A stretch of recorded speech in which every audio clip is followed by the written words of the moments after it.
Hello friends, वेस classes for you में आपका स्वागत है। आज हम आपको बताएंगे पॉलिटी में जो संविधान है उसके इम्पोर्टेंट अनुच्छेद के बारे में। जो भी इसमें इम्पोर्टेंट अनुच्छेद हैं उनका जिक्र हम करेंगे। कोई भी आप एग्जाम देने जाइए कंपटीशन का जिसमें जीके का पोर्शन होगा तो इनमें से कोई ना कोई क्वेश्चन आपको जरूर वहाँ पे मिल जाएगा। काफ़ी इम्पोर्टेंट है आपके एग्जाम पॉइंट ऑफ व्यू से, तो ध्यान से देखिएगा। भारतीय संविधान के किस अनुच्छेद में यह लिखा है कि भारत राज्यों का एक संघ होगा? भारत राज्यों का एक संघ होगा, ये कौन से अनुच्छेद में लिखा है? तो ये लिखा हुआ है शुरू में ही अनुच्छेद 1 में।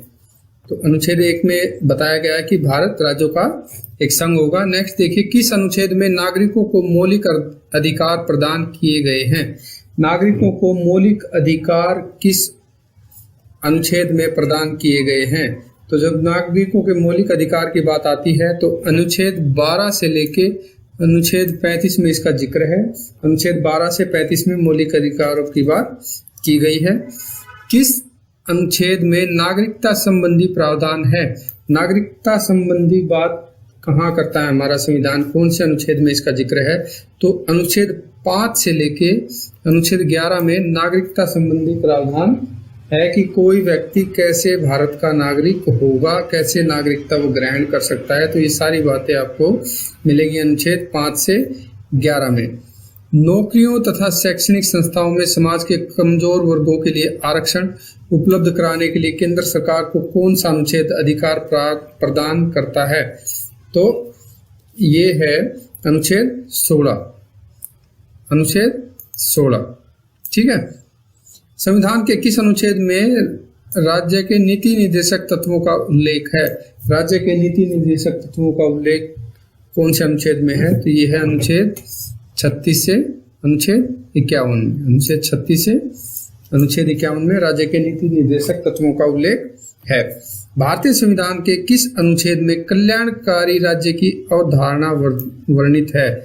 कल्याणकारी राज्य की अवधारणा तो ये आती है राज्य के नीति निर्देशक तत्वों के अधीन ही, और नीति निर्देशक तत्व है 36 से 51। तो अनुच्छेद 39 में कल्याणकारी राज्य की अवधारणा की बात की गई है।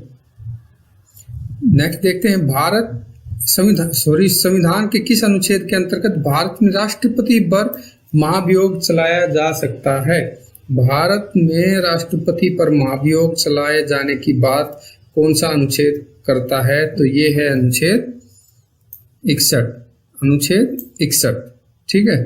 नेक्स्ट देखेंगे, किस अनुच्छेद में मंत्रीगण सामूहिक रूप से लोकसभा के प्रति उत्तरदायी होते हैं? किस अनुच्छेद में मंत्रीगण सामूहिक रूप से लोकसभा के प्रति उत्तरदायी होते हैं? तो ये है अनुच्छेद 75। अनुच्छेद 75, आर्टिकल 75। देखिए, जो ये अनुच्छेद आपको बता रहे हैं ये काफी बार एग्जाम में पूछे जा चुके हैं और बहुत ही इजी तरीके से एक समरी के रूप में आपको बताया जा रहा है। बहुत ही ध्यान से देखिए आप इस वीडियो को, काफी इंपॉर्टेंट है ये। नेक्स्ट हम देखेंगे, महान्यायवादी की नियुक्ति किस अनुच्छेद के अंतर्गत की जाती है? महान्यायवादी की नियुक्ति अनुच्छेद 76 के अंतर्गत की जाती है।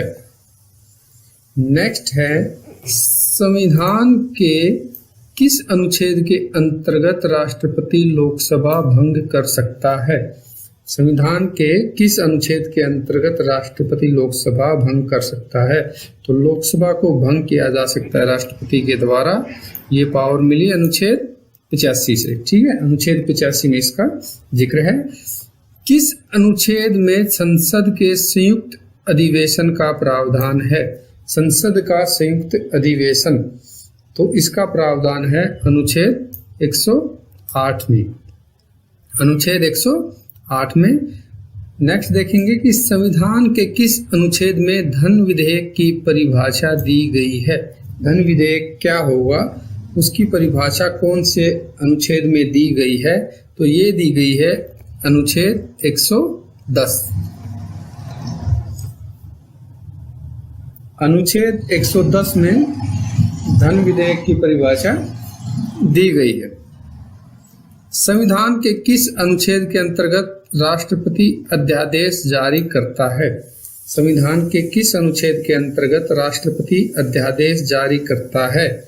तो संविधान के अनुच्छेद 123 के अंतर्गत राष्ट्रपति अध्यादेश जारी करता है। नेक्स्ट देखेंगे, संविधान के किस अनुच्छेद में सर्वोच्च न्यायालय के न्यायाधीश पर महाभियोग चलाया जा सकता है? सर्वोच्च न्यायालय के न्यायाधीश पर महाभियोग चलाया जा सकता है अनुच्छेद 124 के अंतर्गत। नेक्स्ट है, राष्ट्रपति किस अनुच्छेद के अंतर्गत सर्वोच्च न्यायालय से परामर्श मांग सकता है? राष्ट्रपति किस अनुच्छेद के अंतर्गत सर्वोच्च न्यायालय से परामर्श मांग सकता है? तो अनुच्छेद 233 के अंतर्गत राष्ट्रपति सर्वोच्च न्यायालय से परामर्श मांग सकता है।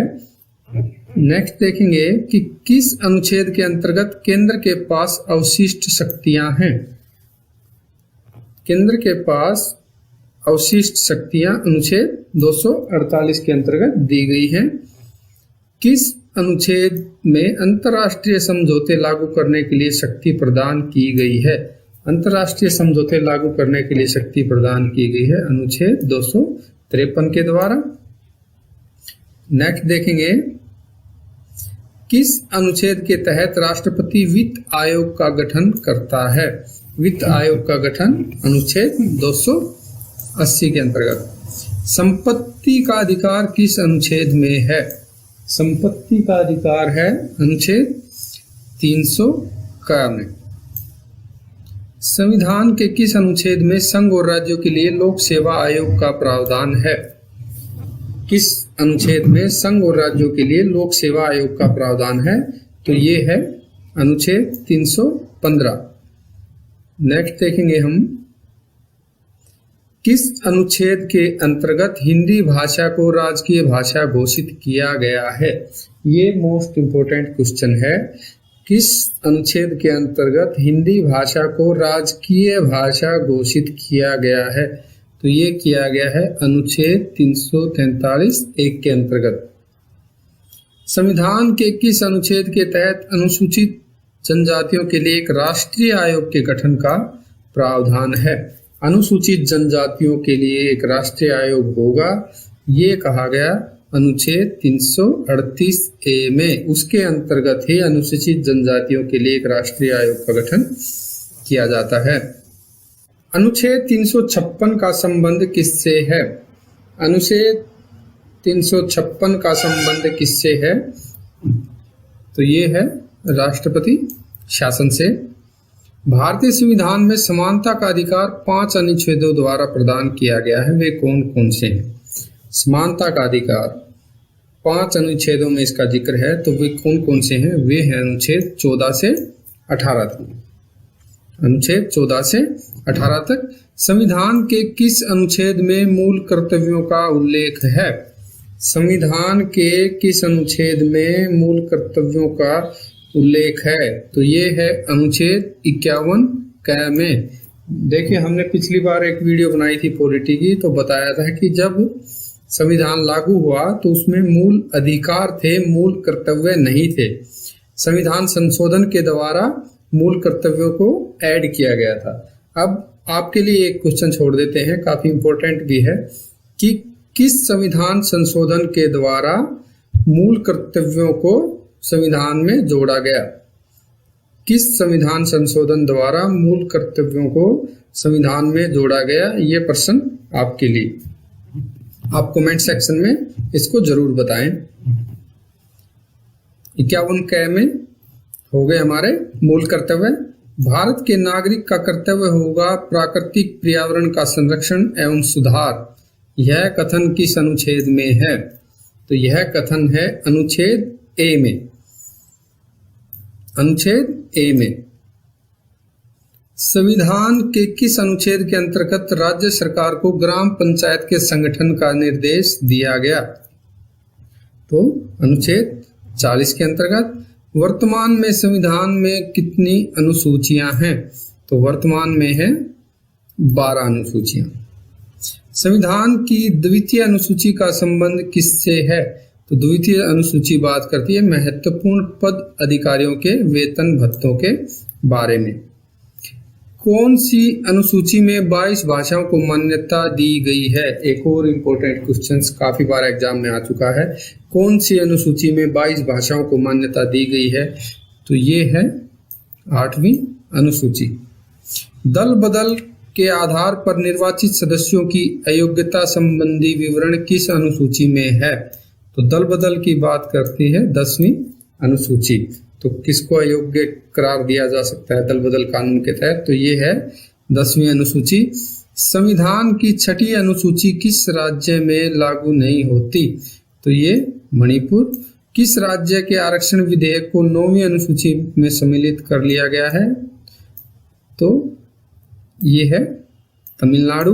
भारतीय संविधान की कौन सी अनुसूची राज्य में नामों की सूची तथा राज्य क्षेत्रों का ब्यौरा देती है? तो ये मिलेगा आपको पहली अनुसूची में। भारतीय संविधान में 9वीं अनुसूची परिवर्तित हुई प्रथम संशोधन द्वारा। किस अनुच्छेद के अंतर्गत उपराष्ट्रपति की व्यवस्था है? उपराष्ट्रपति की व्यवस्था अनुच्छेद 63 के अंतर्गत। वित्तीय आपात की घोषणा किस अनुच्छेद के अंतर्गत होती है? वित्तीय आपात की घोषणा किस अनुच्छेद के अंतर्गत होती है? तो ये अनुच्छेद 360। राष्ट्रीय पिछड़ा आयोग का गठन किस अनुच्छेद के अंतर्गत किया जाता है? राष्ट्रीय पिछड़ा आयोग का गठन अनुच्छेद 340 के अंतर्गत किया जाता है। किस अनुसूची में केंद्र व राज्यों के बीच शक्तियों के बंटवारे का वर्णन है? केंद्र और राज्यों के बीच शक्तियों के बंटवारे का वर्णन किस अनुसूची में है? तो ये है 7वीं अनुसूची। कौन सी अनुसूची? 7वीं अनुसूची। तो ये हमने कुछ महत्वपूर्ण अनुच्छेद और अनुसूचियां आपके सामने रखी जो काफी बार एग्जाम में आ चुकी हैं। होप आपको हेल्पफुल होगा ये वीडियो, आपकी मदद करेगा आने वाले एग्जाम्स में। इस टाइप के वीडियो के लिए आप जुड़े रहिए VS क्लासेस फॉर यू के साथ। Please like, share and subscribe VS classes for you. Thank you.